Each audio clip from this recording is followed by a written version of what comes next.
Mics are hot. Hey everybody, welcome to the Growing with Fishes podcast, episode 171. This week we have the Landrace Preservation Society. Thanks for joining us, Patty. Thanks for having me. Yeah. We also have Marty. Hey, what's up, everybody? We got Roger. I guess he's having Mike. Roger's muted. And we got Mr. Green Jeans. Hey everybody, glad to be here. What's up, Mr. Green Jeans? How are you, Marty? All right. Why don't you tell us a little bit about what you do? You have a pretty unique set of genetics that you breed and are working on adapting quite a bit of natural land races from around the world. It's a really, really cool thing that you're doing, and something that we need to have, especially given the patent wars and the scarcity of some of these genetics. There's some extinctions going on in a lot of the different cultivars because people aren't growing some of these older, longer term growing stuff that people used to grow. There's quite a few smells and tastes that I can remember from high school that certainly I don't remember the last time I tasted them because people have just bred away from them, For sure. And, this long, Dr. Greenspoon and some of those other, 18, 20, 22-week strains, people just aren't growing anymore. Everyone's switching to the 7 to 19-week stuff. So what are, tell us a bit about what you do and what you're passionate about. Well, so basically we founded the Landrace Preservation Society to, like you were saying, to preserve and acclimatize as many. We started with our Himalayan cultivars because our area lends really well to acclimatizing them, and they're fairly easy when it comes to land races, like intersex wise, and it's easier to eliminate the negative traits I found in those cultivars, at least up here when you're doing the outdoor selections. I think indoor is pretty much the same the pendulum swings. I'm not a huge fan of working with Southeast Asian genetics for, I'm sure, obvious reasons for anyone who's had experience with any Thai or Vietnamese or Cambodian stuff. What are the issues for those that aren't familiar? So, aside from incredibly long flowering times, you have plants that will, appear to. So, out of a 24-week flowering period, you might get through half of that, and you'll be just sailing through, and then all of a sudden, an entire branch decides to become a male, and so you have half a year basically dedicated to this one particular cultivar that you're working on, and it can be extremely frustrating and disappointing and heartbreaking. When you think you've isolated this, the perfect pheno, and so you go to run it inside, and it's just a complete shit show. And intersex is probably the most difficult factor when you are working with land races that have never been grown either at our latitude or in an indoor environment before. That's got to be 100% the number one issue people face. So I always try to tell people if they're purchasing seeds for a cultivar like that, just be prepared for what comes with the territory, and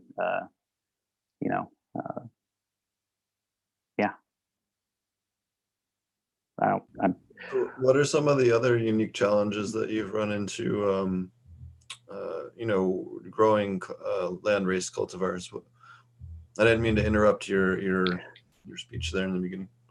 Oh no, that's all right. Some unique challenges. Just being able to work with the amount of the numbers needed to do the selecting that is required to get the expressions, isolate the expressions that are desirable to modern Western growers and breeders, because people are definitely looking for a specific, out of an Afghan line, let's say, like, people are looking for specific things, or they think they, know what they're looking for when they start digging through a specific Afghan landrace. But so it's just working with the amount of numbers that you need, and most people don't have the space or the plant count or the time to really do the digging they need to find the standout keepers to isolate the traits that they're going after. It's just time and space, really. Time and space and plant count. So laws are also a huge hindrance to this work.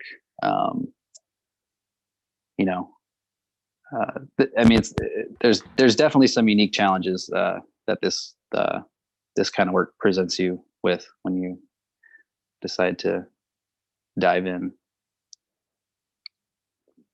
So is there any cultivars that you tried to work with and maybe ended up just hitting a dead end or weren't able to work out in terms of land races?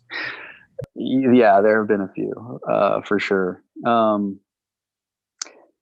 I was trying to release our Highland Thai in pure form for probably 5 years. I was trying to get it workable enough indoors to where the intersex rate was manageable, at least, and so that it was, I could reduce the flowering time to maybe 5 months. After many failed and frustrated attempts at that, I had to throw in the towel and turn the seeds over to somebody in Hawaii who has the climate and the space and the patience to and the love for especially the love for that particular cultivar to really take it to where it needs to go. Because if part of the difficulty with that work is we were doing it in a greenhouse, so we were already getting weird expressions from the environment, and then we were doing the indoor selections after we'd kind of thought we'd smooth things out outdoor in the greenhouse. When we brought it indoors, it was just basically starting from scratch, and it was incredibly frustrating. So we turned that project over to another member of our collective, and he is happily working it right now in Hawaii on the Big Island. And he's listening. He knows who he is. And we are very grateful for his work he's doing with our Southeast Asian lines. So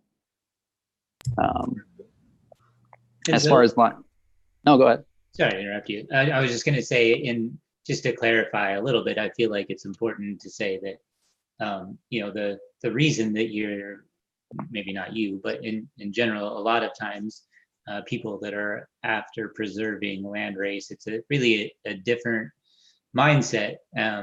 Steve alluded to it a little bit in that, it's not necessarily something you're doing trying to turn a profit, but just preserve the genetics in their pure form. Right. Can you talk about that a little bit? Yeah. So you hit the nail on the head. Like that's definitely, there's not a ton of money to be made in this kind of work. So like you really have to, it's something you have to kind of be a little crazy and passionate about and obsessed with to really, be successful, I think, in preserving some of it, especially some of the more difficult to tame lines. But sure. I inherited a very large seed collection from my father when he passed away, and he's the one who kind of instilled in me the curiosity and the passion I have for this kind of work. And for quite a while, he and I worked hand in hand to he taught me a lot of what I know. And so it's basically it's making sure that the the gene pool stays intact because we are not, I was going to say slowly, but fairly rapidly at this point with legalization taking hold. We are slowly bottlenecking the cannabis gene pool to the point where, we are going to be facing some of the same issues we had when we started hybridizing corn and other of our cash crops. I believe there was the corn fiasco in the 1970s, where farmers there was a major effort to if somebody has more knowledge about this, feel free to chime in. But so basically there was a blight affecting corn crops in the United States, and it was decimating these farms. And so what they had to do is come up with a new F1 hybrid of an older seed stock that hadn't been hybridized, and they were able to go back and reinfuse some of these resilient genes from some of these older lines, and create a strain that was able to withstand this blight that was affecting corn crops around the country. And it's that kind of thing that is going to be very difficult to do if all of these genetics disappear. And well, it'd be impossible, right? In terms of like to replicate what they did, because they went back to non-hybridized seed stock. Right. And if nobody's growing it and nobody's making the seeds, then nobody has it. And really, whether you're talking about the reasons why you want it may be different. Maybe you're like Mr. Green Jeans over here who loves to breed plants and put them together with specific traits. And how are you going to be able to find the pure genetics that you want to cross with something else to get exactly what you want if they're all crossed with something else already? So even if you're looking at it from a connoisseur standpoint, the value of having those pure genetics is still very high for and I guess in my opinion. No, absolutely. Those chemovar and terpene profiles that are totally not found anymore in most of your modern cannabis that are still found in a lot of those landrace. And that to me, we don't even know what the medical values are. And there could be something, the next CBD or alcohol bonding cannabinoids or any of some of these other stuff that really can be mined out of these that needs to be studied. Well, yeah. And I think Bam from Coastal Seeds put it well when he said, this is at the 2013 Emerald Cup, I believe. I heard him, he was giving a talk. And in fact, this was at the very beginning of the Open Cannabis Project, and we were all wide-eyed and hopeful about what was to come before all this Phylos shit started. And but he said you can take blue and yellow and make green, but you can't take green and make blue and yellow. And I think that sums it up really well, because once you can do back crossing if you have the original one of the original parents, and you can do certain things to try to reclaim certain traits that you've lost. But ultimately, unless you have that pure stock that's been preserved and open pollinated, and so you have all the potential expressions that you can keep, you will end up losing the unique traits of that plant that made that plant so valuable, and that were developed over hundreds, if not thousands of years in certain areas by farmers, selecting from a very, very, very large population of plants. So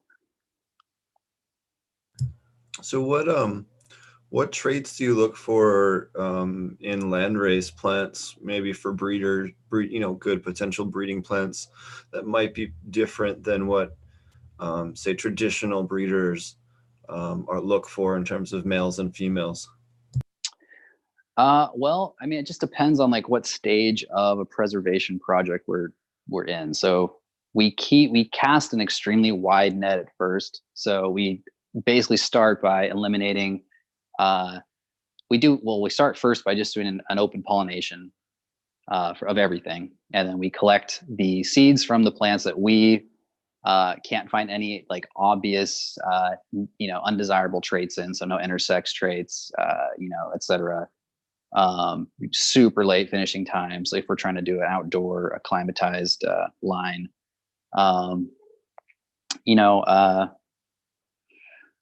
let's see. So I mean that's the first step. And then as we kind of narrow things down as we go, but resistance, especially, we're working outdoors up here in the Northwest, we have rain and mold to contend with. And, a lot of times we're trying to create or find, I should say, dig out those genes that will enable the growers in the northern latitudes to grow out, some of the longer flowering sativas at their latitude without them molding out, even if it's finishing in, mid-November with a little snow on it.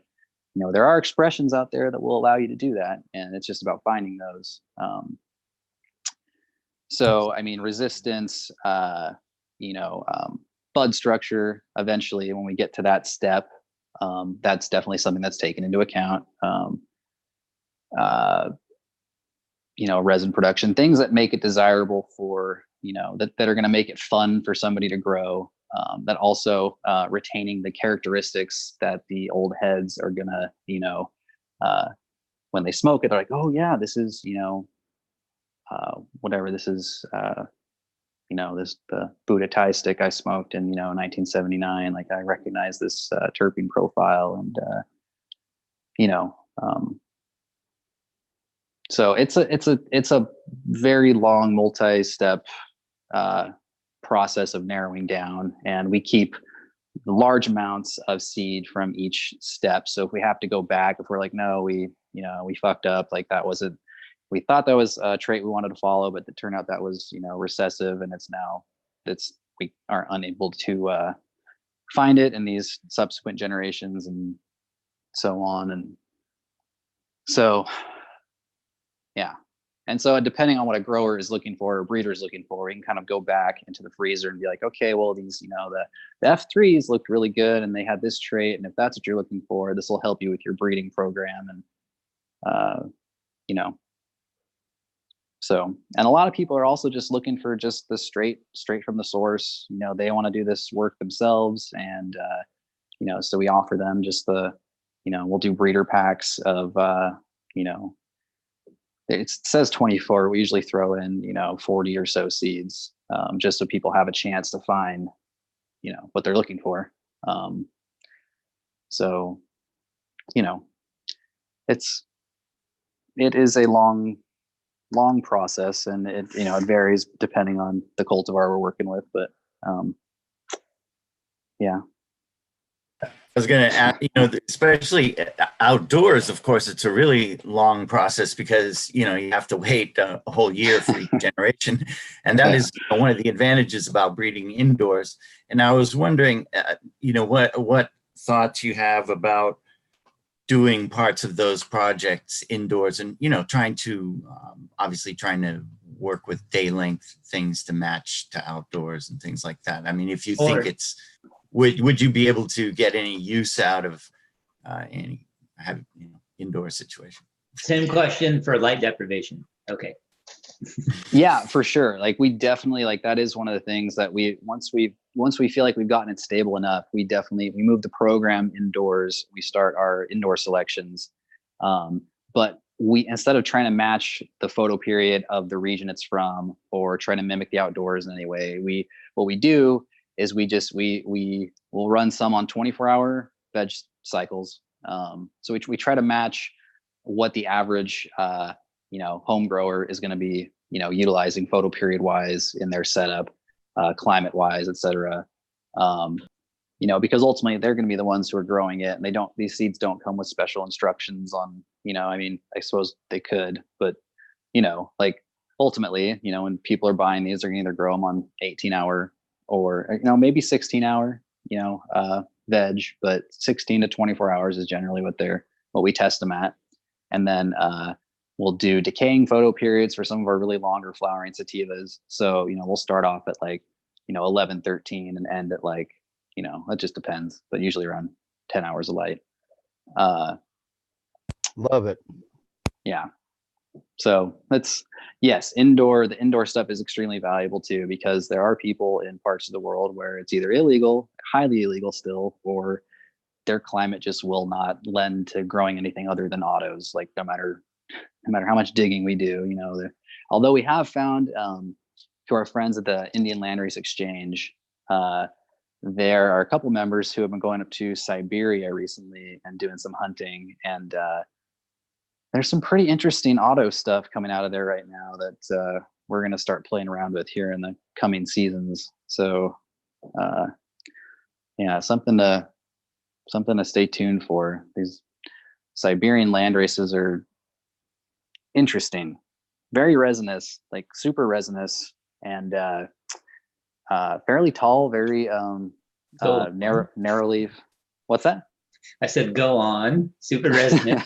You have my Yeah, attention. very tall, narrow leaf is pretty cool too. Yeah. Yeah, so they have a lot of those narrow leaf traits, and like generally from the smoke, it's I would say I don't have any testing on these yet, but I would say by the smoke, I'd say it's probably about a 1-to-1 or thereabouts ratio. So I definitely think there's a lot of potential in there for not only hunting the pure stuff, but outcrossing to let's say like a super long flowering, maybe even a haze, or I'm brainstorming a lot of projects right now in this area because I've been ever since finding out about these Siberian lines, and with everything going on in Alaska right now, and there's definitely a need for northern cultivars that can finish in climates like that and still produce well and provide growers, commercial growers, with the resistant plants that they're looking for an environment. And like obviously, outdoors in Alaska has got to be pretty tough sledding. So yeah, thinking probably most of their stuff's got to be indoors at the moment, and a lot of that, like you're saying, is due to the genetics that are available on the market aren't going to work where they are at, just based on the amount of sunlight that they get and weather patterns.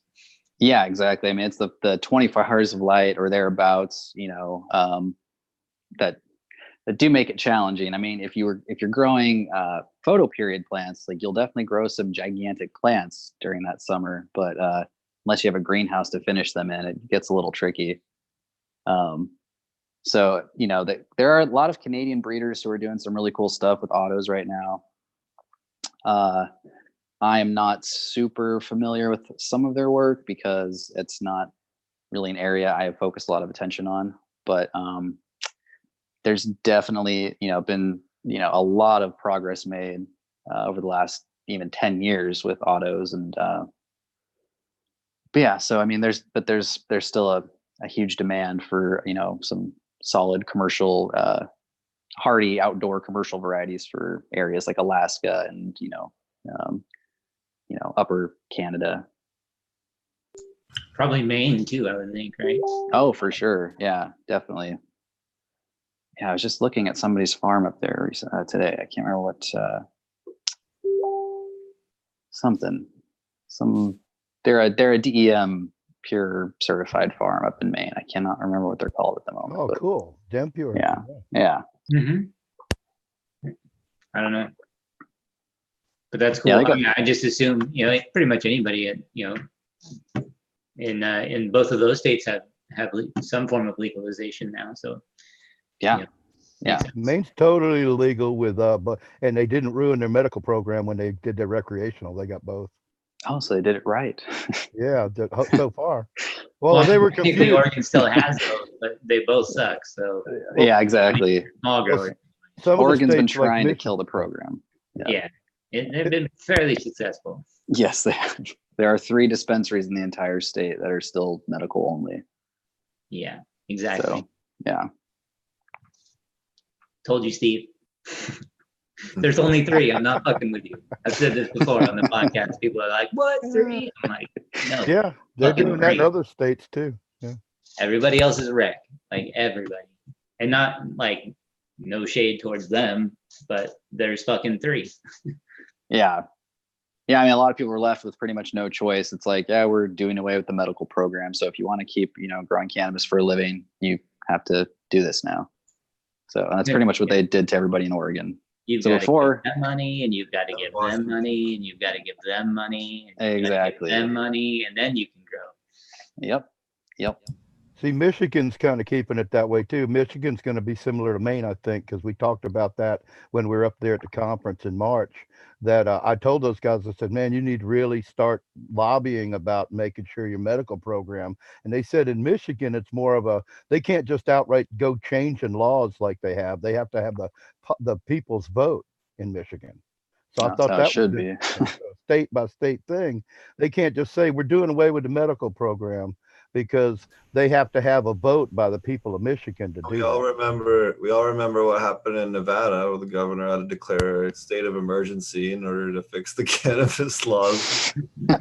Yeah. That's the biggest stop fucking calling me that I've ever seen. Like you declare a state of emergency just because fuckers won't stop calling you about weed. That's impressive. I applaud you, Nevada. That's some good shit. To you, Nevada. That's hilarious. Yeah. All right. So what kind of cultivars do you focus on growing? You have quite the long list here on your website. It's pretty awesome. You put a lot of work into this. Why don't you tell us about the cultivars that you've been working and are passionate about? Well, right now, I mean, as you can probably tell on the site, like my focus has really been on our North Indian and Pakistani stuff. We are starting kind of a Mediterranean breeding program right now with we have some Greek, some Lebanese, Syrian, and some Egyptian stuff that we're playing around with at the moment. So that's something that we just started, but for the last like almost 4 years, it's pretty much been exclusively working with our Central American and North Indian stuff, and as well as our Northern Pakistani lines. So it's probably because they're just so much fun to grow up here in this area, because they just do so well, and it's exciting to kind of see like the expressions that come out at this latitude and in this climate, because the climate's really similar. And I've never seen plants that just would not mold in the climate that I'm actually looking out the window at right now, where it is pouring down rain, and it is, beginning of October. So all my plants here. It's a little rough for the rain. I mean, I don't have anything outdoors. I just moved, so it's not a concern for me. But obviously, here in Southern Oregon, we have just a few growers, and I know a couple of them, and they're all pretty concerned about the amount of rain we're getting right now. Significant concern, I would say. Lots of PM.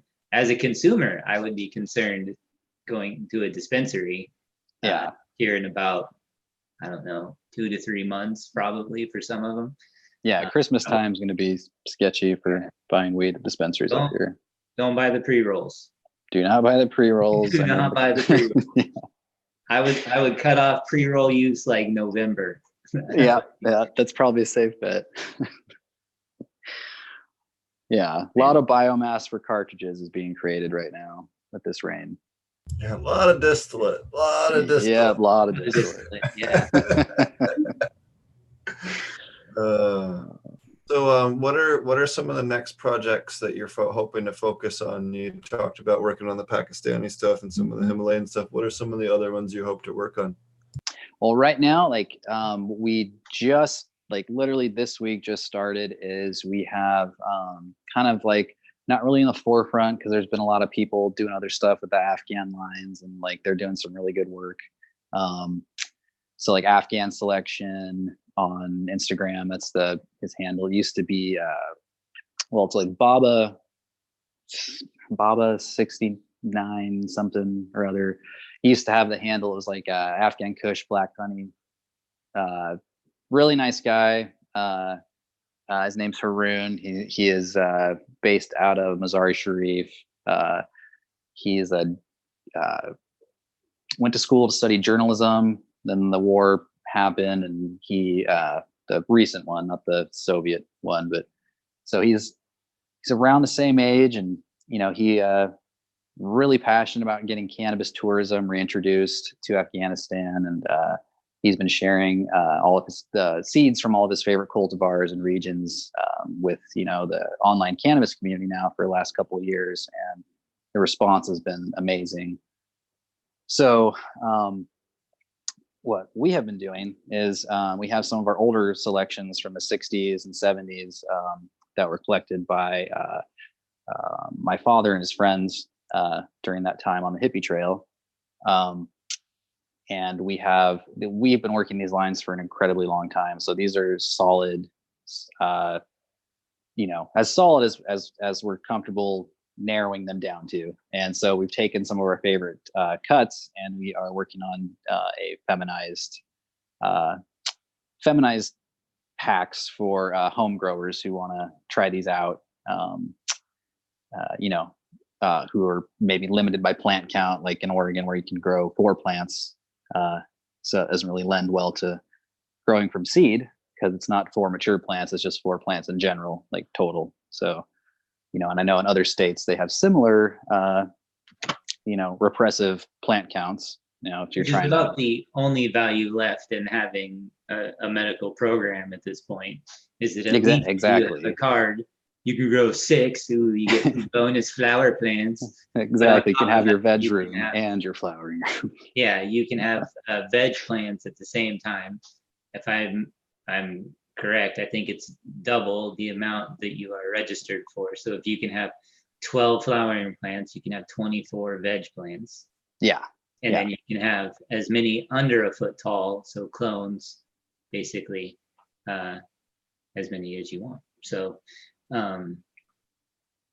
that's the only value left for like a medical card, really, unless you count the 2 extra plants that you get for flowering, but it costs you like $400 or some shit. So it's ridiculous. $200 a plant. Yeah, it's like fuckers. Anyway, so I mean, so the feminized seeds, like that'll, like we haven't up until now like released any feminized stuff, just because I have never been a huge fan of the feminized seed craze that kind of swept the seed community in the early 2000s, late 90s. But with the laws that have passed recently, like we were just talking about, there is a lot of value in someone being able to, if they don't want to grow, from dirty cuttings from a dispensary, well, they can pick up a pack of seeds, and get, at least, 90% female plants. I would never say they're 100% feminized, because that doesn't exist, but you'll receive stable, intersex free feminized seeds, or feminized female plants from these, and you'll be able to see if it's a line you want to work with, and if it is, then we also have the the regular seeds in breeders packs, and you can do all the experimenting, and because the whole point is to get people breeding with this stuff, because if people don't, then they're gone. So like when people buy them, we encourage people, don't just keep them in your freezer, like do an open pollination, then put set aside however many of those in your freezer, and then play around with these seeds, like find your favorites. If you don't like this line, that's okay. Like you decide that early on, and then hold the seed stock, share those with people who might enjoy them, and move on to something else. Like the whole point is to get people growing these, get them out there, get them into the gene pool, so we do not lose them. So that's way cool, man. Yeah, that's a great idea. Great Well, stuff. that's what all our friends are doing. Mr. Green Jeans does that. Vision does that. The guys out in the Northwest in Canada do a lot of sharing of Landrace for that very reason, so they can get it back. Like Mr. Green Jeans has a great story about his cherry bomb, how he gave it away and then he lost it and he didn't have it, and then a guy he gave it to had been breeding it and gave it back to him. So it's like backing up your awesome. computer, man. It's like that's backing awesome. up your computer. Very cool. Yeah, open source, man. It's great. This is always a good It's the only way to ask people, what do you look for in a male when you're looking for the right male when you're phenome hunting? Well, that is again, again, like that's can be fairly cultivar dependent, I'd say. In general, like if we're working a longer flowering line, I will select the earlier flowering males, but it's generally the opposite. I'll look for a male that is, I'll pretty much cull any male out of the population who is showing his sex in veg. Obviously, like that's a undesirable trait. So, the later flowering males, earlier flowering females, any male that's putting off a lot of stink, has a strong terpene profile, without even, a stem rub, just something that is just a stinker. Males that show resin. Ultimately though, like, it's just the trial and error. If it's going to pass on, the traits you want it to pass on, or if it's going to, create shit, then, it's just about trial and error. But I mean, that's a good starting point, at least, because if it's displaying those traits that you find desirable, well, that's, you have a 50-50 chance, well, it's either going to not pass those on or it's going to. And yeah. Structure as well, because the male is definitely going to pass on its structure to the subsequent progeny. So, yeah, and any males that have like a nice, really strong floral structure is also something that I look for.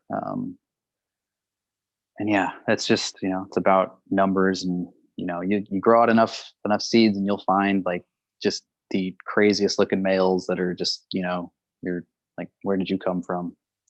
It's like you're sticking around. You especially if he passes on those traits, it's like, that's gold. So we have a lot of love that prized shit, fathers. man. Yeah. Definitely always include the maverick boy, the male that's like really kind of strange. Yeah. And there are some really, really, really interesting, male, there are definitely a lot of breeders that post a lot of pictures of their males, but like for the most part, it's just, the bud porn you see online. It's just, these, oozing female flowers. But I think it's so much cooler when you see just these. I think AK Bean Brains has some really interesting males in his collection. Cool. Yeah. And he's just got some really, really, really cool males. And he, I believe he ships pollen to people who request it from some of these. So he's got the original Alaskan Thunderfuck and some other stuff. And yeah. Nice. Yeah. That's really cool. And I think that they're, like we talked about, breeders wanting some of these different strains to work with and not really, in some cases, not really realizing what they have until it's gone. I think that in a similar way where, for so long we were chasing just THC, and now we're even getting into, chasing just high percentages of THC as necessarily being quote unquote better, when, you still have a lot of people that have, smoked a lot of weed, even as low as like 8 or 9% THC, that still can be really effective in even if you're just looking to get high. And so I think there'll be some interesting swings back to like once we get over this, like chasing like 30% THC strains, that maybe we'll get back to like testing the plant's actual effects and how it really works, as opposed to just what its percentages are. Like the character of the high, and rather than just the sheer amount of THC you're being bombarded with. Right. Yeah. So much more important. It's like high THC is really only good for if you were limited budget and you have $20 and the gram or whatever is going to last. right. a certain amount of time. Really, Nobody's then it's really all been good. there, right? Like that's fine. And then you can just put a little teeny crumb in there and get really Yeah, wasted. exactly. It's like the old But the thing- prohibition era, like, oh, got to stretch this out because The only time that's the only time THC counts at all. I swear to God. The rest of the time, if you have 5 or 6 jars, you're the connoisseur. You're rarely going to choose the strongest one. yeah. Right off the bat. Especially if it doesn't have anything else. If it's got 29% THC and 0 CBD and 0 almost every strain that is high in THC rarely has anything else. It almost definitely makes the terpene profile one-dimensional. You've got that really strong sort of turpentine, sort of piney, maybe a little bit of peppery thing going on, but pretty much nothing else. If there is anything else, you can't even smell it or detect it under the rest of the, all high THC strains that I've ever experienced are very one-dimensional in the terpene. I agree. And so I think when people start getting over that, they're going to come knocking on your door to be like, hey, you got any more of them land races over there? Well, I mean, that's exactly why the land races and everything are so valuable. It's because you can combine those traits and stuff like that. And I think going into the future, as cannabis gets to be a lot more available, everybody is eventually has the potential to become a connoisseur. If it's relatively inexpensive and easy for them to obtain, they're going to start collecting jars before they know it. And as soon as that happens, you start really thinking about the different effects. You notice the differences between all the different jars. If you are just going from stash to stash and you're on the limited budget, you don't even really have the opportunity to notice differences between the different effects. You know what I mean? So it is really kind of all about being a connoisseur. Not that a connoisseur is somebody who's so special and knows so much, just somebody that's got choices. You know what I mean? Right. Automatically, as soon as you've got the choices, you're in the connoisseur club, and you get a lot more sensitivity to all the other. That's when all the different, becomes a game of like looking for the most different things, and that's where all the land races and the things that you're talking about are so incredibly valuable. Because I think it's like a lot of times when you talk to casual smokers, we'll say like people that, maybe are spending their $20 on the weekend to smoke, once or whatever, and they keep, which is fine. You can do that. But I find that a lot of those people are like, all we taste the same to me. Yeah. For sure. Doesn't matter. Like, it's whatever. Just give me the $20 worth, and it's all the same.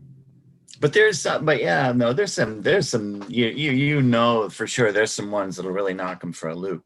You know what I mean? Yeah. What happens?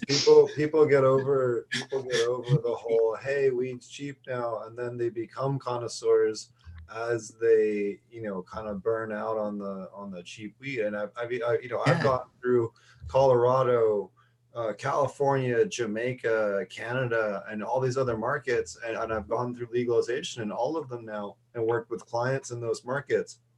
And that's exactly what happens. In the beginning, everyone's super happy, and you're always going to have 30 to 45% of the market that just wants their bag of weed. Like, they do not care, because they're not educated enough on why they should care. And what's really interesting is that, especially when you start pairing terpene profiles with what customers buy, you can make really easy predictions on what they're going to want to buy and what they're going to like to within 5% error rate. It's kind of stupid, because people really like very specific terpene profiles. They don't realize it, but when you actually look at it from an analytic side, from the other side of the register, it's plain as day. And that's one thing why it's so silly to me to see states where people aren't doing cannabinoid and terpene profile testing, is that you're hurting your sales ability. like legit. Totally. Yeah, for sure. So, also, we have to really consider all that stuff in breeding too. You know what I mean? I think that's really important to. Oh, absolutely. So what are some traits that you see in some of the landrace varieties that you don't see quite so much in the normal production varieties for people that are a little less familiar with landrace or old school cannabis versus more traditional production? I think the entourage effect is far greater in the landrace varieties, especially varieties that have been selected for resin production or hash production, because they weren't selected individually plant by plant. They were selected out of a field. So you'll end up with high CBD, low THC plants. You'll end up with 1-to-1s and high THC plants and everything in between. So I think the trait that you find the most are these really novel, not common novel cannabinoids that pop up, like CBG and some of the others, as well as terpenes that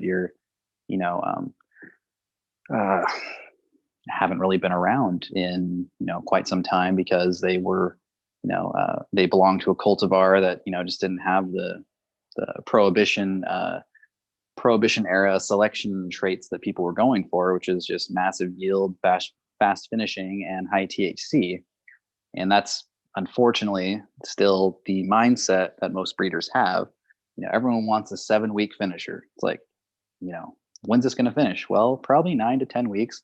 Oh, but it's a pure Afghan. Well, yes, but you traditionally, these are at least usually 10 to 11 week plants. They usually harvest them when it's snowing, and so I mean, I think that's probably the biggest thing, is the range of possibilities in a pack of seeds that you get, even that's been selected and worked a bit and acclimatized. You're still going to find a pretty diverse range of expressions, even just from one 12 pack of seeds. So and especially, okay, so if you're considering equatorial varieties, which are traditionally extremely high in THC, just based on the way they select the plants. So they'll be extremely high in THC, and most will have almost zero CBD. And so you'll find that really prevalent in South Indian genetics, a lot of equatorial African stuff, Southeast Asian stuff, especially too. Anything that's been selected for ganja, for flower cultivation by an indigenous population, they're selecting those by the flower. So if they're sitting there smoking and they're like, oh, this is a great bowl we just smoked, they set those seeds aside from that bud, and that's what they end up planting the following year. And so generations of that, you're going to end up with almost because they're selecting for high THC. That's what's so you get that. You tend to have, especially with South Indian lines, you generally get a very similar incense kind of fruity, piney incense aroma generally in those cultivars. And I feel like that's probably because those were originally the plants that contained the highest THC and were the most desirable to the people that were selecting at the time. And generally, they were selecting for high THC because these were plants that were used for spiritual practices up until modern times. Cannabis is still a huge part of spiritual, just the culture in general in India and the Himalayas and Southeast Asia. So yeah, it's very cool. It's a complicated question, but yeah, it's fantastic. Well, you see a lot of the land races are grown more for making charas or making for resin production, and not for ganja or flowers. And you're in other parts of the world, they refer to flower production as ganja production versus right. hash production or resin production, or oil production, depending on what part of the world you're in. Or in some parts of the world, they say gum instead of charas. So, but yeah. So, is there any other maybe unique traits or things that you've found maybe just in your own phenome hunting and seed searching that you've done, that you found working with a lot of landrace that really surprised you or was striking or different or unique? I think, yeah, one of the things that I found really striking is, I think we've all experienced, like getting a clone and, it looked a certain way for like the first 2 crops that you grew it once you got it. And you got it from another grower. So he's been growing it in his setup for X amount of years, and you get it in your setup and it looks the same, kind of starts to look a little different after that second run. And then, a year later, it's a completely different plant and it's a clone. So that I think like most of us have experienced that like adaptability, and then like witnessing, our those genetics kind of the epigenetic expression starting to come out after a bit of time. But with the landrace genetics, what I find so fascinating is how quickly they do this. Like literally, so from seed plant to second generation clone, you will have like 100%.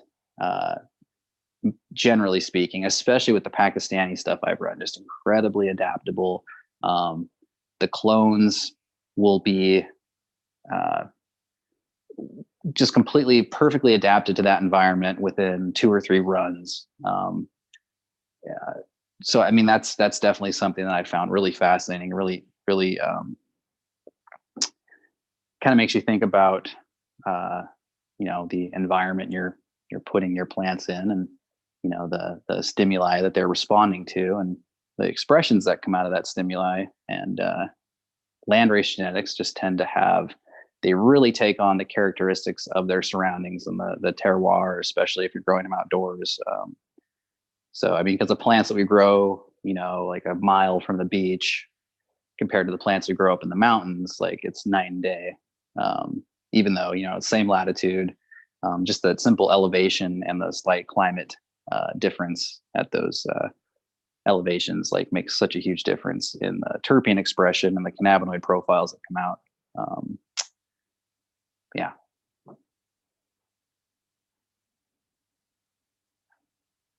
Have you seen any, more increase in twins or any kind of weird vining or weird growth or lace leaf or anything else funky in terms of, maybe more morphology or anything?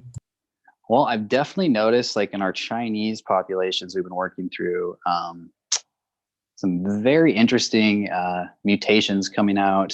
So yeah, like I've had twins, I've had triplets, mainly like a lot of variegation and a lot of basically, I would call them albino plants that pop up out of cloned populations. So that kind of goes back to the epigenetics drifting. I want to call it genetic drift, but the adaptations that the clones go through. I've had plants go from relatively normal looking girls to an entire side of the plant is just completely pale yellow to white, completely healthy, but just that's what it's decided to express itself as. So some interesting, especially in some of the more primordial populations, like up where it's in China, where you've like Yunnan province, especially Hunan and the Himalayan belt that goes all along southern China. You can find some really interesting primordial expressions of cannabis that are you'll find the wide range of phenos that I was describing earlier, the different profiles and whatnot, and a lot of really interesting mutations. I was just looking at somebody's there's that what is it, Australian bastard weed, or you know what I'm talking about, the ABC, yeah. Yeah, this has been like an obsession of mine recently. I just think it's so cool. Somebody nearby me was just working with this actually, but it wasn't from that line. It was from something else that they were working, and an expression popped up out of the blue during a breeding project, and it was it's interesting. And I don't know what environmental triggers bring that expression out, or if it's where it's coming from. But it's just kind of proof, like, what we have no idea. Like, Westerners have been breeding cannabis the way we've been breeding it for very short amount of time compared to the rest of the world. And so I think going forward, we're going to be seeing, especially as more people delve into the preservation and the breeding and the working with land races, I think we'll start to see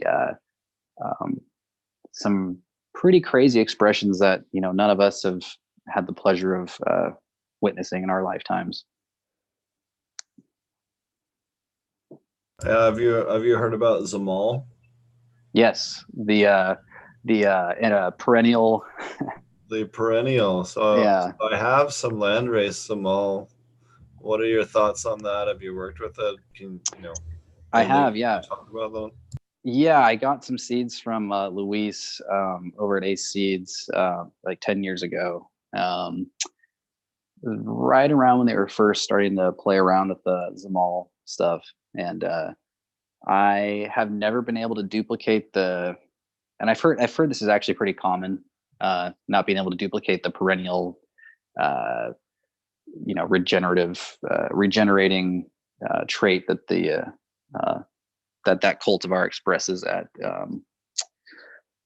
in its native habitat, or maybe not native, but where it's, acclimatized to. Union Island. Yeah. So never had a chance to see it do that, but I've heard like from a couple other breeders who tried growing it out in Central Africa were not able to replicate that either, but they got the seeds from plants that were from La Reunion Island that were expressing that trait. But so I don't know, like it's kind of one of those things. Like I definitely like. I wonder if it's a soil microbe.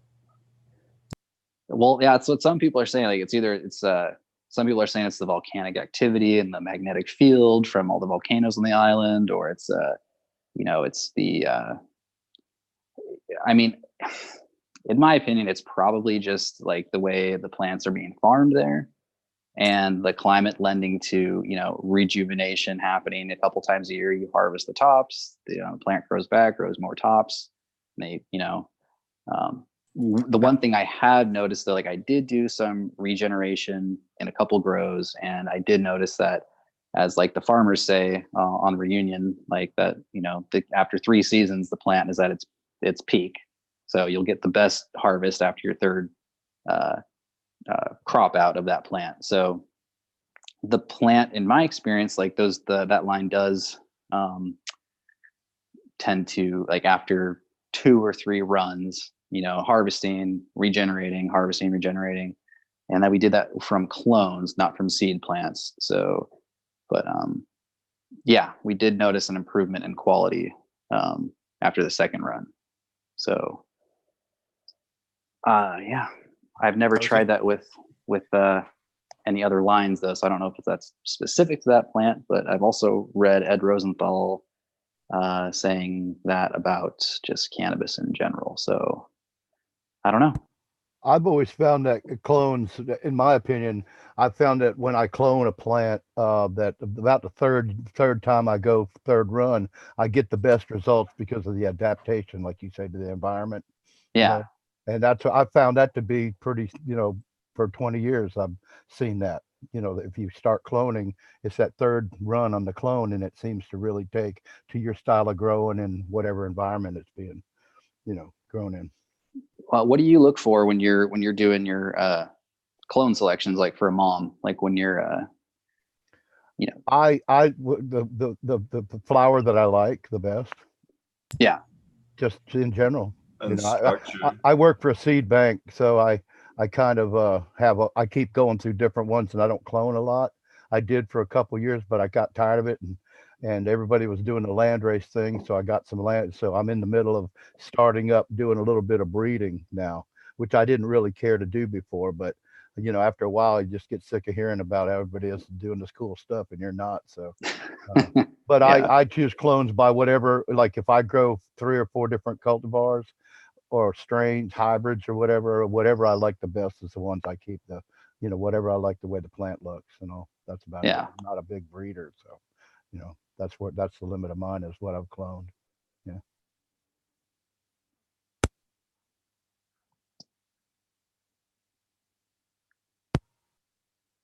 Sorry about that. I thought I lost you. I said, did my I keep I having, was like, I keep having some issues with my mute and unmute for whatever reason on my thing. So, is there anything else you wanted to share with us? What are some of the other things that you would recommend to people that are maybe trying to get into breeding landrace, or maybe running into some challenges or some frustrations, with their own landrace preservation projects? I would just say, like, don't bite off more than you can chew. Like, you're depending on how I don't want to say raw, because these are well worked by the people who've been keeping them for all these years, but don't bite off more than you can chew, because it is a time consuming process. So start with a line that you are passionate about, because ultimately you have to be in order to stick with this kind of work. Just find a region that you're fascinated by, a part of the world that you just that captures your imagination, and a culture that you find, just because for me, I studied anthropology, and it's so, like, it's the relationship between the people and the plant, and I feel like just consuming the cannabis, that in its in the form that it's been selected, by that specific village or that valley for however many years. Like, it's such an insight into what's important to that culture, and it's kind of like a window into what's important to these people, and helps you kind of relate to them on a certain level that I don't think you really could otherwise. Because cannabis is in these places, it's such an intricate part of their lives. It's so interwoven that it really does give a lot of insight into what is important to these people. So but yeah, if you're getting into it, just get inspired, and let that inspiration carry you through the project, because that's what will do it. And you will, like, if you persevere, you will succeed. Like, it's just about having patience, and don't take on more than one project at a time, especially if you're starting off with this kind of stuff. Like, it's really important to just stay focused, know what your goals are. That's really important, like knowing what your goals are and like what you're selecting for, because you could go off in 1,000 different directions. And yeah, just don't be discouraged if you end up with some seeded buds, because there's nothing wrong with seeded buds. People have been smoking them for a very long time, and hash is great too. Like, that's basically get some good hash making equipment, because you'll be making a lot of hash, most likely. And just have fun and remember why you're doing it. Awesome. Anything else you wanted to share with our listeners before we let you go?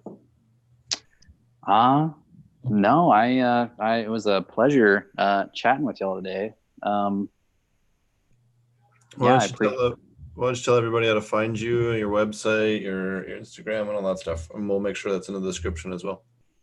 Yeah, so you can find us on Instagram under Landrace _preservation _society, and also through old _world _organics _LLC, and the website where you can find and purchase genetics that we've been discussing is landracepreservationsociety.org. Awesome. Thanks for all the amazing work you've been doing, and keep up the good fight. And I look forward to hearing what some of our listeners do with some of your genetics in the future. Well, yeah, me too. And I appreciate you having me on. Absolutely, anytime.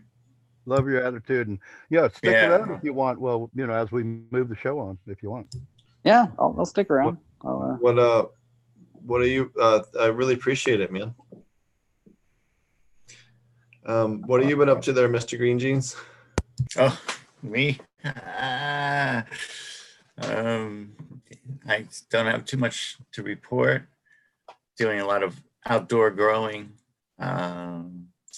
watching a lot of cherry bomb plants flower outdoors here in Los Angeles at 33 degrees latitude. It's awesome. They're getting huge. They're huge. Some of them are big old trees. So, yeah, it's pretty exciting. Not much else. Not much to report. That was a fantastic talk, by the way, Patrick. Really great. Excellent guest we had tonight, huh? I just wanted to add one thing I thought of while you were talking about was and I think you were kind of alluding to this a little bit, Patrick, was that actually new stuff does seem to kind of appear out of nowhere in terms of smells and tastes, terpenes. It isn't exactly true that, I've experienced that a number of times. I've seen it happen a whole bunch of times, in my experience, that something brand new pops out that, as far as I could tell, wasn't really, there in either of one of the lines that it came from. It was not particularly in the areas of smells, like terpenes and things like that. I've definitely seen brand new smells come out, and this is many, many times. So the idea that variability, that we're in danger of losing variability, I'm not sure about that. I think that there has been a lot of carelessly bred stuff, and maybe, a lot of stuff related too much stuff, Well, we've even seen that with aquaponics as well, where aquaponics seems to activate whole other terpenes that are just not found in soil. Again, and that's exactly right. And it could be something like this, it could be, genetic drift or whatever we used to call it back in the day. We actually got an email this week from the show last week, or a comment, I believe. I don't remember where it was from, because we have so many different places we upload the show now. I don't know where the comment was from, but it was from somewhere that said, hey, we should do a show just on flavor. And I think that'd be really cool to do, just a show on how to increase flavor and things that we've found and things that, other guests have brought up over the 3 years or for however long that we've been doing this podcast. Yeah. Cultivation methods. It's really amazing. One thing I've noticed recently, since I've really been seriously running out of space and setting plants outdoors, literally just into the backyard, to finish flowering, is, how much the quality of the sunlight is so much better than any of the indoor lights that I haven't really used LEDs, and I'm sure they maybe are a lot closer to the sunlight. But when you put plants out, and you're not doing anything different, other than, do you know what I mean? It's exactly in the same container. The only difference is you're setting it outside and giving it sunlight. And after 1 week, the difference in the terpene profile is pretty obvious. When you smell that plant, and you know what I mean? It's definitely. Oh yeah, for sure. So just that alone, which probably I assume is just ultraviolet light, although it might be also cooler temperatures at nighttime than they're getting indoors, that might help as well. But it's probably mostly the quality of the sunlight, I think. Yeah, And just the adaptations in general they have to go under or go through to be in those conditions. After about 10 days, it's pretty striking the difference you'll see and be able to smell. For sure. Yeah. So and I remember people would a lot of people believe that indoor grown cannabis was better than outdoor. Indo is better than outdoor. It's totally not. No. There's no comparison. The only reason we have indoor is out of necessity. I feel like we'd have a lot more northern latitude varieties for growers if prohibition had never been an issue. We'd have all kinds of cultivars. If we've been doing all this breeding for the last 40 years, but with 50 years with large populations of plants, we're because I think that's something you were touching on. I don't think it's careless breeding. I'm sure in some cases that's definitely the case, but I feel like a lot of it is just people were working with what they had with the space they had, and it's if a lot of people I'm sure you guys can all remember the days and it was like everyone, you got to keep it under 99 or 99 or under because otherwise you're pushing the limit there to that 5-year mandatory minimum. Technically, and I just had to have this conversation with someone in Oklahoma, is that if you are so Congress passed a bill in 2014, and what that bill does is that protects cannabis producers only if you abide by state law. Are you exempt from federal law? If you do not abide by state law, those federal laws apply.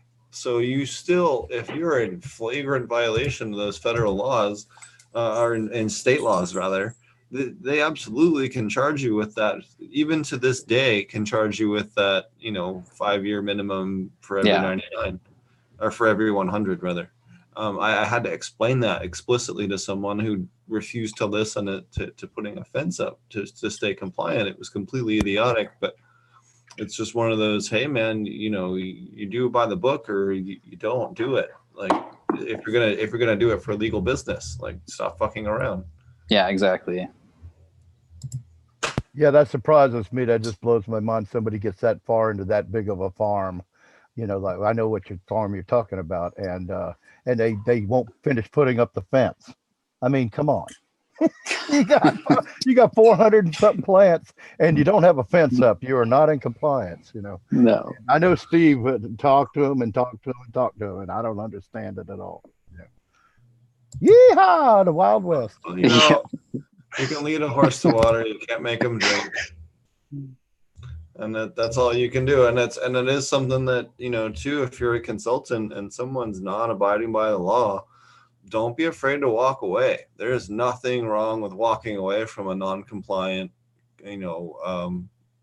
customer, especially if you're a consultant.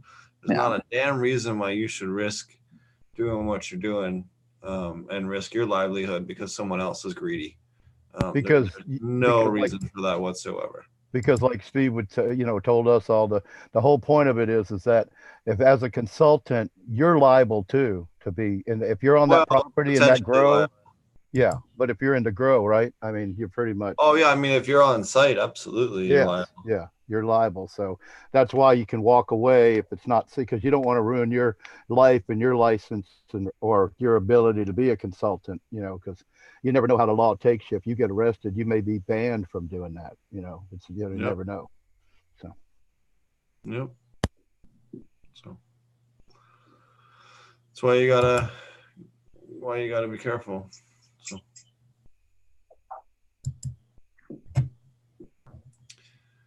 Alrighty. Well, anything else there, Mr. Green Jeans? I know you're working on some new lines of seeds. I do. That is kind of true. Thanks to you. I messed around with your the blue hash, of course. crossed. Did you guys ever get any of the seeds of that crossed with White Wizard? Did I give any of those to you, or those? I think I have a few of them left. Yeah. Yeah. And I say no, I didn't get any. Yeah. That would be a fun. We popped. I think we only had one that ended up not being a male of the 6 that we popped, or 4 that we popped. We didn't pop a ton. There was some that we were kind of phenome hunting in, and then some that we just didn't have a ton of money in. So yeah, yeah, or a ton of time in, rather. Yeah, those. And you didn't get to finish the experiment either, did you? Oh well, I know what's going on. Yeah. I also made seeds off the Shirley Temple plant. I think I crossed it with a Feijoa Kush male. I don't know what anybody was growing that. My daughter is growing out ones off of your Flow Chem Dog. Yeah, that's a good line. No, it sounds tasty. Yeah, and so I crossed that also with my Feijoa Kush male. Ooh, those would be really nice. Yeah, so she was growing those out. She's calling it Couch Dog. They have that up in. I remember those pictures. You sent me those pictures. That's strange. Yeah. Look, they're just huge trees, and she was a little worried that they were starting kind of late up there, and I'm sure of course they need to finish as quick as possible. But I knew they were that both sides finished fast. Both sides a little bit, sometimes stuff doesn't start flowering right away, but will still catch up and finish faster than something else, of course. Yeah. You guys are laughing. Yeah. But anyway, I both sides, both the Flow Chem Dog and the Feijoa Kush are like that. So I was able to tell her, yeah, well, when they get going, they'll start finishing up fast. And last she communicated, she was like, yeah, you're right. They're finishing really quick. So I guess they're working out okay in Southern Oregon, but it's always pretty chancy, taking seeds and genetics and growing them outdoors. Just, it's indoor grown, indoor bred, and stuff like that. It's a gamble. And the thing is that I think one reason why my stuff has been successful outdoors. I mean, I bred cherry bomb like 13 generations indoors, probably, or 14, before I started giving it out in the early 2000s. And I think the reason is that I've always used like a 16/8 veg cycle. I've never used a longer day length. And so that I'm fairly certain translates better towards outdoor growing. Because if you think about it, there really isn't any place in the continental US that has a day longer than 16 something, is there? You got to go up to Alaska. Yeah, there's almost none. I mean, no, actually, the longest in the lower 48. We had this discussion. We had an argument before. I believe it was 14 and a half hours in the lower 48 was the longest. Right, it isn't even that long. That's why I've done 1410. But by the way, I wanted to say this. I'm sorry to interrupt you, Mr. Green. It's just real quick to Patrick. When you were talking about photo periods, though, nobody on this panel ever probably veges more than 16 hours of light, and we're more worried about the dark period. It happens, but some commercial stuff we're doing 18, but I would never do more than 20. Yeah. And it blows my mind that people do 24 hours of light on anything. In fact, we've talked about this on the show on both equatorial stuff, genetics I've gotten from Jamaica, and CBD cultivars. When I run them on 24 hours of light, they'll throw nanners. Like straight up in veg, they'll throw nanners. But if you switch the same cultivars to 16 or 18 hours and give them a nighttime, they stop throwing nanners, and they won't harm on you anymore. I've seen that. People think plants don't grow at night. I mean, they absolutely do. You know what I mean? They grow like crazy. Well, the root zone is more active at night. That's there's hormones that are produced at night. there's hormones that are solely produced when Yep. the plant's sleeping, the same as a Yep. human. We have hormones and enzymes and proteins that are only made while we're resting, and plants are no different. In fact, they're even more reliant on it because their microbial interaction changes dramatically, and like in their internal microbiome, those ratios change quite a bit from nighttime to daytime. That's what you can even measure that if you actually check when you do a Brix test. If you check the pH of the sap from nighttime to daytime, there's even a small amount of change. You see this quite a bit even in large aquaponic systems. If you check the pH from nighttime to daytime, it'll be as much as 0.4 different, 0.2 to 0.4 different because of the microbial interactions, just because of the stuff, consuming different minerals from daytime to nighttime and different amounts of oxygen and CO2 and everything else in the water. And something that we've shared too is I learned this from UK growers who all love sativas. Okay, they don't really. I don't know why, but I guess it's the high THC. But I was taught years ago, about a decade ago, when I do a haze or a sativa, to grow it at 12-12 after you get the seedling started and you want to put it in veg, and you do a 12-12 all the way through, and it extremely retards the finishing time. So you can get something done in the 8 to 10 weeks or so instead of 12 to 16. Well, it was interesting. I was recently at a talk and they were showing how they had quite a wide variety of different cultivars, and almost all of them stopped between day 30 and 40 of flower in terms of vertical growth, which I thought was real interesting. Well, not, bud development, but in terms of, internodal spacing.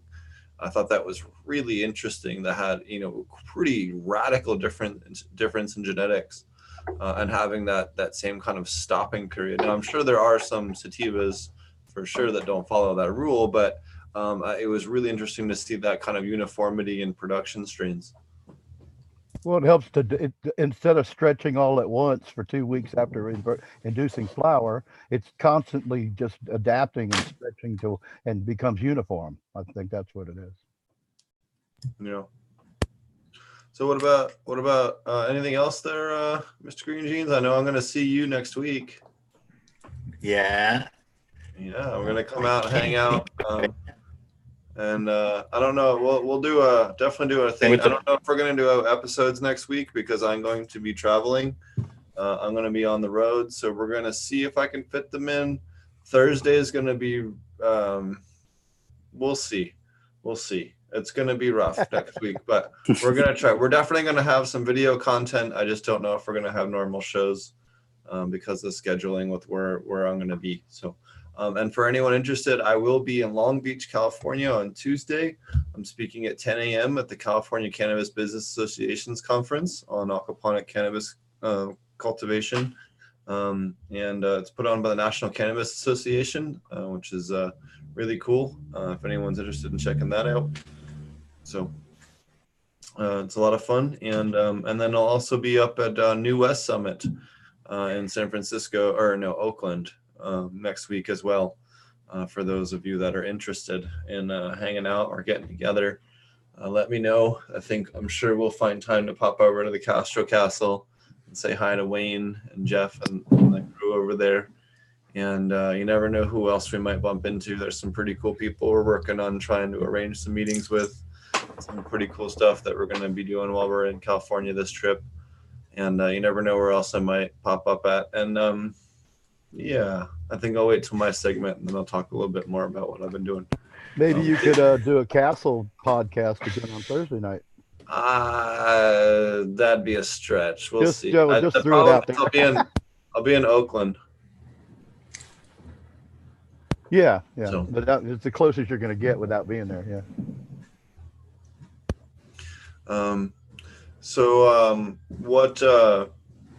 What have you been up to there, Roger? We're just still going through our hemp compliance licensing and stuff for my farm. Things are kind of slowing down because of the time of year and all. We're still into. We still had summer like weather here, hot and humid as hell. But next, I got great news that I looked at the a projected forecast over the next 2 weeks, and next week it looks like we're going to have 70-degree days and start going towards a nice fall climate, which I am ready for. I got so much work to do, and you can only Dude, get so much done in 100-degree heat. So I feel you so much. We finally got the very first day of 70s in Oklahoma, and it's like a whole, like I literally just, it was like, okay, this is the excuse I needed to walk for us to go get lunch. Like, it's far too nice out to stay inside. But it's going to be beautiful, and that's about it. Just trying to clean up. I'm really looking forward to it because I'm going to get to clean up my farm. We're redoing my greenhouse, and we've not been able to do it because my partner's been just because of the heat not subsiding as it would in the fall normally. See, normally in September we start getting 70 to 80-degree days.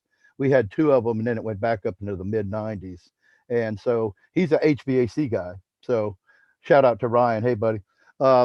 He's just been blowing up, with doing AC work because of the summer never subsided. But so we're all excited about getting together and getting my greenhouse back online, and that's the number one thing we're trying to do now. And of course, I'm playing with stuff.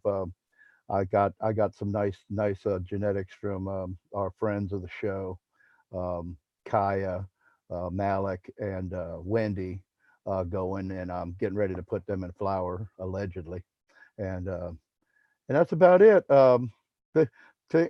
Just trying to take care and hang in there and keep a good attitude amongst all this depressing world that we live in.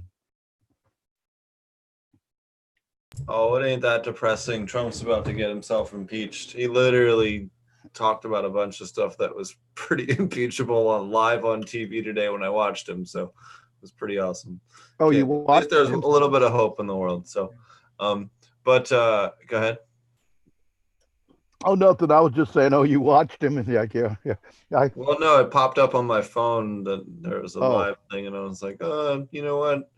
I could get a good giggle while I'm because he's. Anyways, I don't want to get into too much in politics. Yeah, let's not because I don't think it's started on that. I think that the vast majority of our listeners do not think of Trump favorably, and we'll leave it at that. But anyway, everything's going pretty good here. The estranged wife has been coming home a little bit more, and I think she's finally, chilling out a little bit. So we're having a lot more harmony here than the last 2.5 years or so.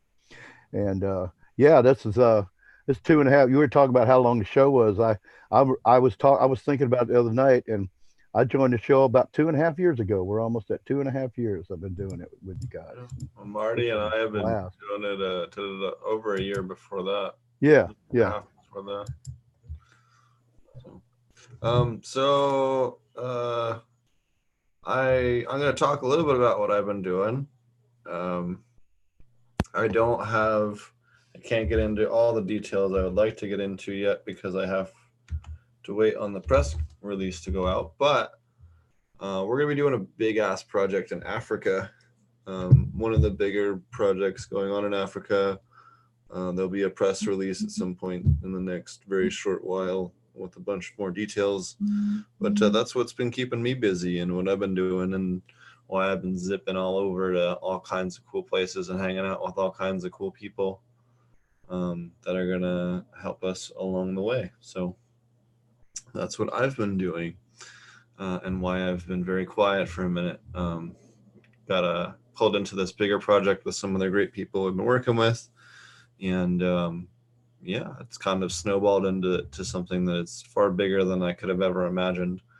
And it's really cool. So we're going to get a chance to talk about that here in a few weeks, but we'll be doing some filming over there. And once that happens, once I transition over to there, I think we're just going to do live on Thursdays and then do a recorded show on Tuesdays and then get some of the guys. There's a whole list of guests that we've not been able to get because we've been able to, having to do evening shows or weird time zones or like Jorge Cervantes.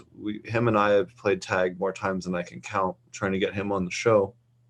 But he's in Spain and a handful of other breeders are in Spain that I'd love to get on. Arjan is in Netherlands. It's a bitch to get him on the show. So there's a couple of other, European people, African people, and other people we'll be working with that we'll be able to do some recorded episodes and stuff on weird timelines and just, more personal interviews. And I think that'll be really cool.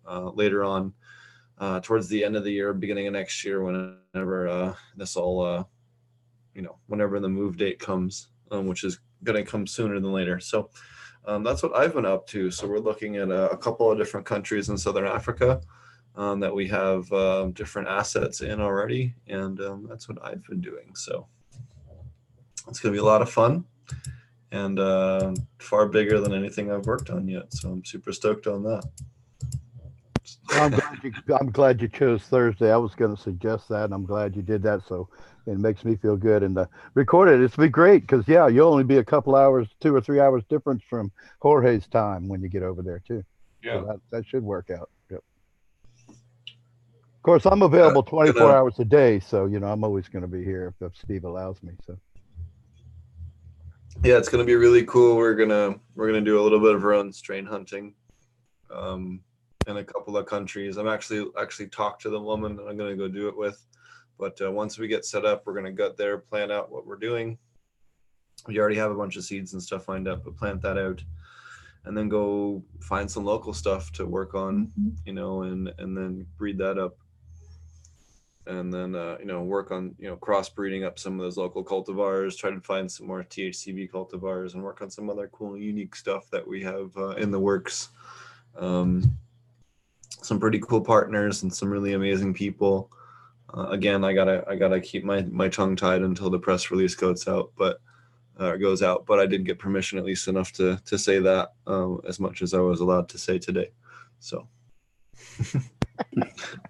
Yeah, it's like he's been telling us for like 3 months. Yeah, I got a new thing, but I can't talk about it. It's like, well, don't talk about it. See? It's hard when you're like, something that's this cool. We have we're looking at, well, I should keep the details, but we're looking at building out a very large greenhouse facility right off the bat, along with some other cool stuff that we're working on. So, but you can't talk about it. So moving on.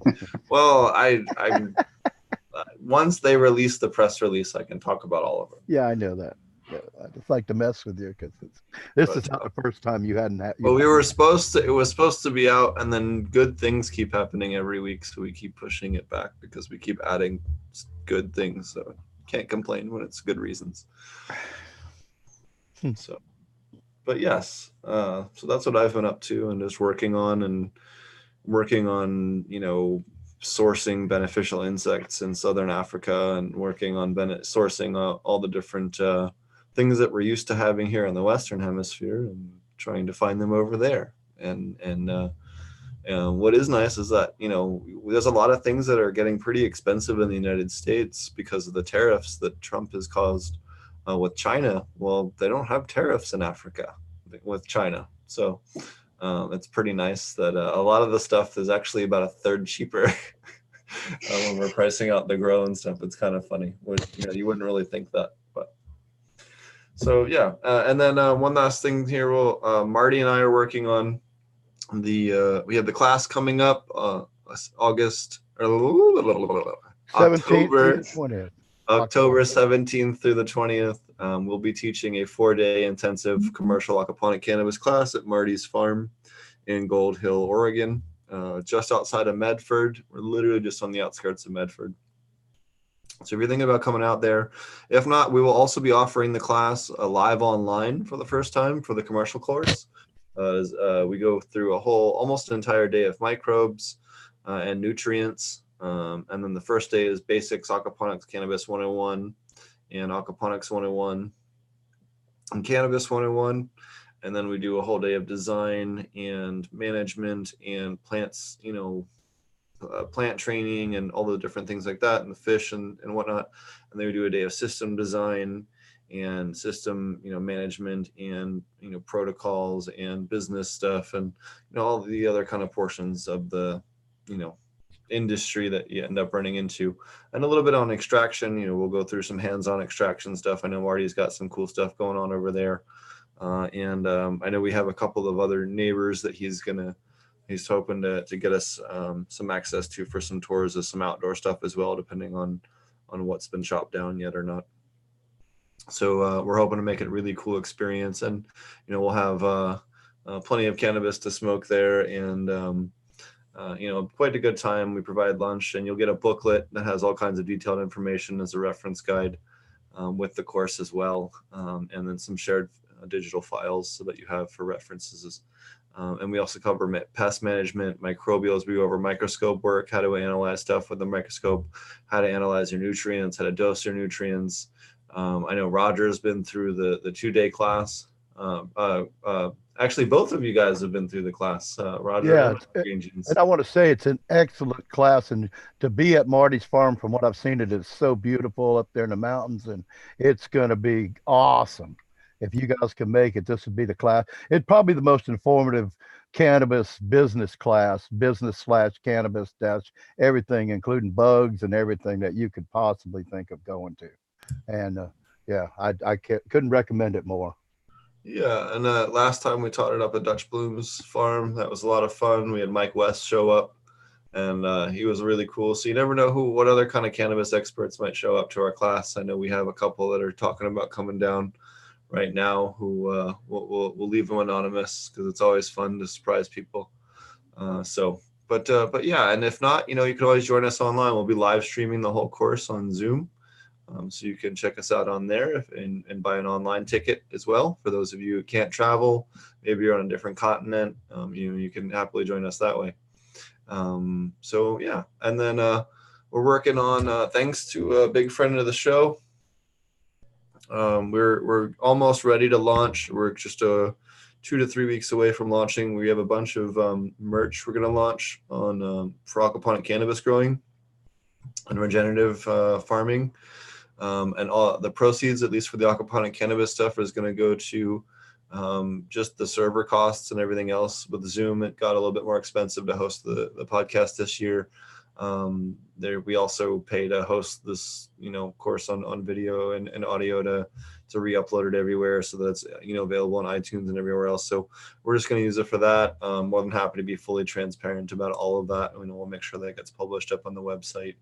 Maybe quarterly or twice a year or something like that, so that you guys have a transparent way of knowing what's going on with the funds from that. I'm not looking to profit off of it in any way. It'd just be nice if the podcast could pay for itself a little bit. And that's really all we're trying to do. But we had a member of the community really step up, but she's also willing to offer free of a service for people, breeders or anyone from the show that's wanting to get their own merch and gear up on there. She can get it up on there, and there's no upfront cost in terms of investment per shirt. You get your designs, you do it all for yourself, and we'll be able to facilitate that for breeders and friends of the show that are looking to get some representation for their brand and their seeds and all that stuff, that maybe just don't have money for that, to have merch. A lot of us are on shoestring budgets, and she's going to help people out quite a bit. And once the store's up live, we'll get her on the show too to talk about it. So it'll be really cool.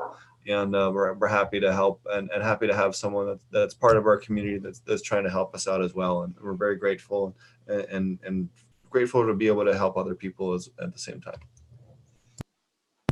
That will be cool. That's awesome. Oh yeah. So, all right. Well, I think we'll wrap up the show on that note. Why don't you tell everybody how to find you there, Pat, before we let you go? Yeah. You can find us on Instagram at Landrace_preservation_society, and landracepreservationsociety.org is the site where you can come and check out our genetics and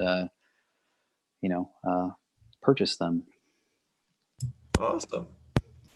Now, there's a lot of people looking for Landrace out there that listen to the show that are super stoked to find out about you.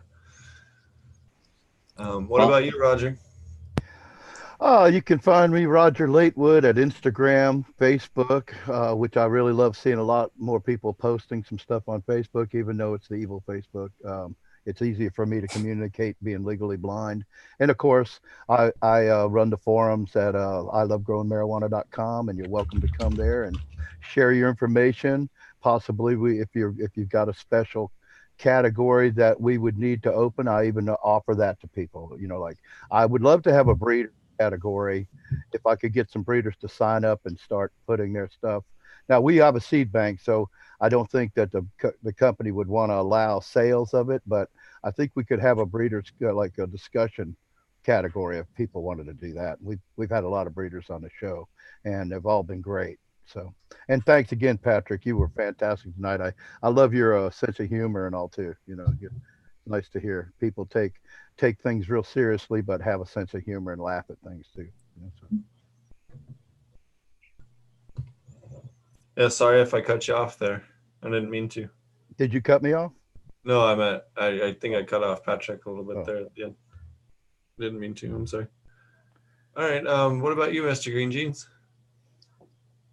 Yep. I'm at greenjeansgarden.com. Email me. Or I have an Instagram account too. I think it's Mr. Green Jeans Garden. Yeah, I think so. Yeah. Thanks, you guys. It was a great show, Patrick. Yeah, thanks for being here. Thanks for having me, guys. This was fun. We also need to give a shout out for Marty, who's probably gone to bed. AP Meds at well, no, that's right. I almost gave his email, but AP Meds at Patreon or at YouTube. Instagram, and then I'm not sure what is he. Well, he's part of the Aquaponics Cannabis Growers Group on Facebook, so that's probably the best way to catch Marty. Yep, that's also, you can find us. We have over 5,000 growers that grow with aquaponic cannabis over on Facebook, called Aquaponic Cannabis Facebook Growers Group. And you can find out, I forgot to mention the class. The website is apmjclass.com. And there's also a link to it in the description as well. And I think that's going to do it for this week. You can find out any of the video episodes on Potent Ponics YouTube channel, or many other. I think there's 3 other places we have the video uploaded to now. WeedTube and GrowTube, or whatever the hell the other one is, and then your favorite sound podcast app, SoundCloud, iTunes, Google Podcasts, all the different places. And appreciate it. Appreciate everyone's support. I will see you at the California Cannabis Business Association's conference next week.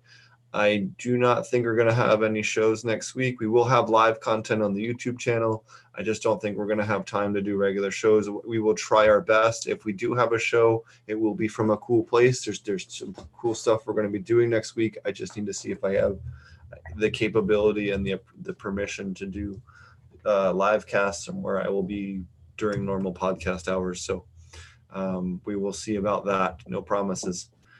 If not, we'll be back again a week from now, and we'll see you guys then. Cheers.